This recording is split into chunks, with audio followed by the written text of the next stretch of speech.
Well, welcome to another episode of the Minority Voice. Thank you for tuning in. And as usual, I want you to like it, make a comment, and share this. We need to get this message out that there are conservative Republican minorities out there. And I think moving forward, we're going to change this culture and change this country. We need to welcome in all the minorities, because I will tell you something, my friends. For too long, the Republican Party has been sending their kids off to college in these indoctrination schools, and they're coming back not only hating America, but hating you and everything you stand for. And so we need to begin to reach out to people who doesn't necessarily look like us, but they think like us. And I shared last week the video that Tom McDonald, I hope a lot of you have seen it, and you're watching this guy now, following this guy, because even though he doesn't look like somebody we'd want to hang out with, he's got a very bold and powerful message, and he's got courage too. I think we need to share, if we will. But today, I want to talk about fighting back. I'm going to use all three episodes dealing with that. And the first issue I want to cover is states fighting back. There are a whole bunch of states out there passing legislation dealing with the pro-life movement. You've got Alabama, Arizona, Arkansas, Florida, Iowa, and the list goes on and on. I was just kind of going over different bills that are out there that have been passed. And it's like, man, it's great. We are starting to fight back. And I think states are realizing, they have the right, and they're taking the full advantage of it. And then there's another thing that came out last week. Utah became the 17th state in this great country that has abolished the carry, conceal, permit requirements. So now in Utah, you can walk around with a concealed weapon, if you're a law-abiding citizen, without having a permit. And I really like this one, but there is a warning or a concern, if you will, that I have. In North Dakota, the House voted to block all existing and future unconstitutional federal policies from Washington. And the vote passed 51-43. And you might think, wow, that is awesome. And I thought the same thing too, man. This is great. They're setting out laws now, because a lot of the things that are passed in Washington aren't laws.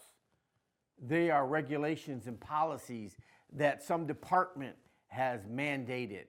And because you have a lame Congress that allows them to get away with this, they ultimately become laws. But what concerns me, in North Dakota, the Republicans hold an 80-14 majority margin. And how is it only 51 Republicans voted for this? Friends, there's a lot of swamp, looks like to me.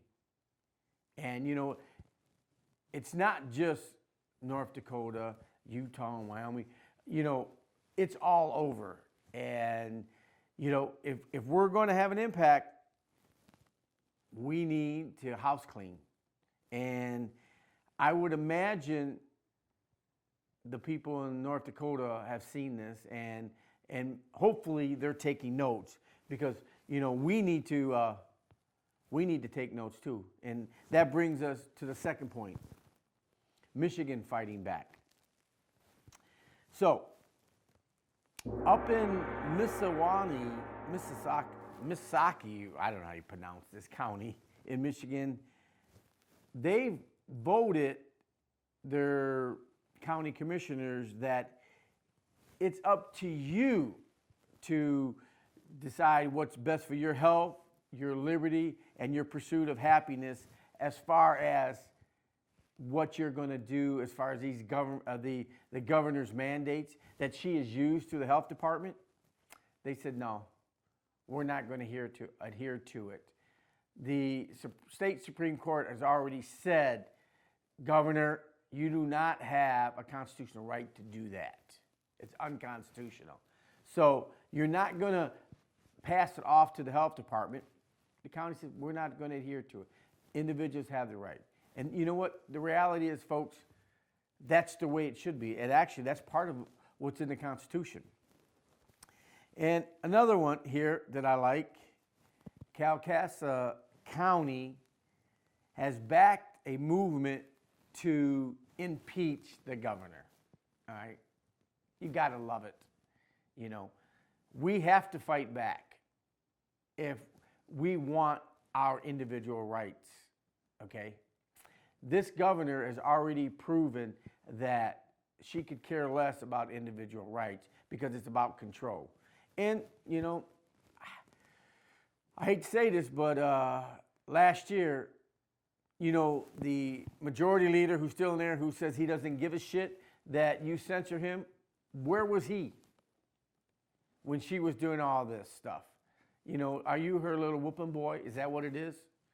Seems like it to me. And so it's good to see that there are those in Michigan who are starting to step up and step out and push back. So that brings us to the third issue.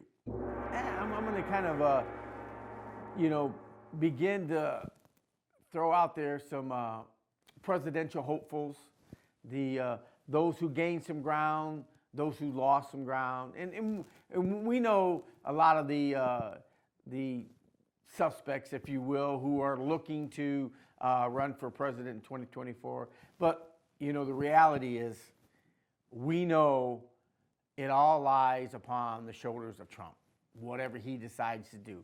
If he chooses not to run, then there'll be an opportunity for an open field. But, you know, once he decides who he's going to back, that individual will probably win.